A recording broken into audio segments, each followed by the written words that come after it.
মধ্যপ্রাচ্যের বর্তমান পরিস্থিতি দিন দিন আরও জটিল হয়ে উঠছে। ইরান, ইসরায়েল এবং যুক্তরাষ্ট্রকে ঘিরে উত্তেজনা এখনও কমেনি।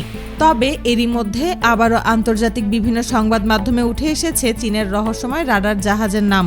মাত্র 3 থেকে 4 মাস আগেও এই জাহাজকে ইরানের কাছাকাছি সমুদ্র এলাকায় দেখা গিয়েছিল।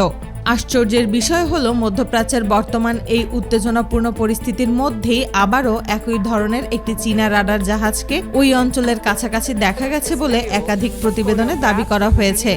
এরপর থেকেই মূলত ইসরায়েল, যুক্তরাষ্ট্র এবং মধ্যপ্রাচ্যের বিভিন্ন দেশে এই জাহাজ নিয়ে নানা আপত্তি জানাতে শুরু করেছে। শুধু তাই নয়, একই সময়ে আরও একটি বিষয় বিভিন্ন আন্তর্জাতিক প্রতিবেদনে উঠে এসেছে। সেখানে দাবি করা হয়েছে ইরানের কাছাকাছি সমুদ্র এলাকায় রাশিয়ার একটি ওয়াটার ল্যান্ডিং বিমান বা সি প্লেন দেখা গেছে। এই খবর প্রকাশের পর থেকে বিষয়টি নিয়ে আরও বেশি আলোচনা শুরু হয়। ইরানের কাছে এখন শক্তিশালী রাডার বা উন্নত স্যাটেলাইট সিস্টেম নেই, কিন্তু এখন চীনের এই রাডার জাহাজ ইরান সাগরের কাছাকাছি এলাকায় আসার পর পুরো মধ্যপ্রাচ্য এক প্রকার নড়েচড়ে বসেছে। এটি কোনো সাধারণ জাহাজ নয়, এটি একটি বিশেষ ধরনের নজরদারি ও রাডার জাহাজ। জাহাজটির বিভিন্ন অংশে শক্তিশালী রাডার, সেন্সর এবং অসংখ্য অ্যান্টেনা বসানো রয়েছে।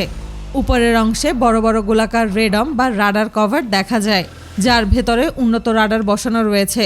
এসব রাডারের কাজ হলো কয়েক হাজার কিলোমিটার দূরের আকাশ ও সমুদ্র এলাকায় স্ক্যান করা। বিভিন্ন প্রতিবেদনে বলা হয়েছে এই ধরনের রাডার জাহাজ একসাথে প্রায় 1500টির বেশি টার্গেট ট্র্যাক করতে পারে। এই কারণেই অনেক দেশ মনে করছে এই ধরনের রাডার জাহাজ থেকেই ইরান হয়তো কোনো সামরিক তথ্য পেয়ে থাকতে পারে। অন্যদিকে রাশিয়ার যে ওয়াটার ল্যান্ডিং বিমানটির কথা বিভিন্ন প্রতিবেদনে বলা হয়েছে, সেটিও নতুন করে আলোচনার জন্ম দিয়েছে। এই ধরনের বিমান সাধারণ রানওয়ের পাশাপাশি পানিতেও ল্যান্ড করতে পারে। এগুলো অনেক সময় সৈন্য পরিবহন, বিশেষ মিলিটারি মালামাল পরিবহন কিংবা সামরিক ক্ষেত্র ব্যবহার করা হয়। তবে ইরানের কাছাকাছি এলাকায় বিমানটি কেন ল্যান্ড করেছিল সে বিষয়ে এখন পর্যন্ত কোনো আনুষ্ঠানিক ব্যাখ্যা দেওয়া হয়নি। অনেক বিশ্লেষকের ধারণা বিমানটি হয়তো কোনো সরঞ্জাম বা মালামাল পরিবহনের কাজে ব্যবহার হয়ে থাকতে পারে। আবার অনেকের ধারণা রাশিয়ার কাছ থেকে কোনো সামরিক সহযোগিতা পেয়ে থাকতে পারে। বিশ্লেষকরা মনে করছেন বিমানটি যদি কোনো বিমানবন্দরে নামতো তাহলে সেটি সহজেই আন্তর্জাতিক নজরদারির আওতায় চলে আসতো।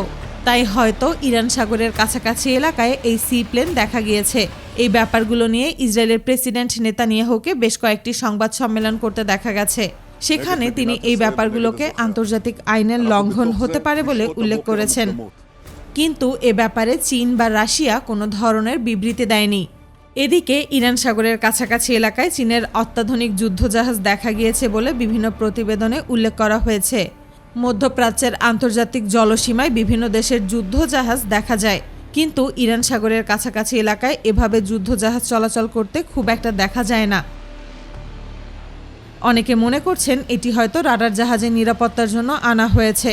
অন্যদিকে একটি ভিডিওতে দেখা যায় ইরানের আকাশ সীমায় ঢোকা শত্রু দেশের ড্রোন এবং মিসাইলকে মাঝ আকাশে প্রতিহত করছে। এটা দেখে অনেক আন্তর্জাতিক বিশ্লেষক মনে করছেন ইরানের হাতে হয়তো উন্নত মানের আকাশ প্রতিরক্ষা ব্যবস্থা এসেছে। আবার অনেকে বলছেন এই ধরনের আকাশ প্রতিরক্ষা ব্যবস্থা রাশিয়ার কাছে সবথেকে বেশি দেখা যায়। সব মিলিয়ে চীনের এই আলোচিত রাডার জাহাজ এবং রাশিয়ার ওয়াটার ল্যান্ডিং বিমানকে ঘিরে পুরো মধ্যপ্রাচ্য জুড়ে তুমুল আলোচনা চলছে। তবে এখন পর্যন্ত চীন, রাশিয়া বা ইরানের পক্ষ থেকে কোনো আনুষ্ঠানিক বিবৃতি দেওয়া হয়নি। তবে এতটুকু বোঝা যাচ্ছে প্রযুক্তিগত দিক থেকে ইরান অনেক এগিয়ে গিয়েছে। হয়তো তাদের হাতে এমন অনেক টেকনোলজি রয়েছে যা তারা এখনও প্রকাশ্যে আনছে না। হয়তো আগামী কয়েক সপ্তাহের মধ্যেই মধ্যপ্রাচ্যের এই চলমান পরিস্থিতির কিছু পরিবর্তন আমরা দেখতে পারবো।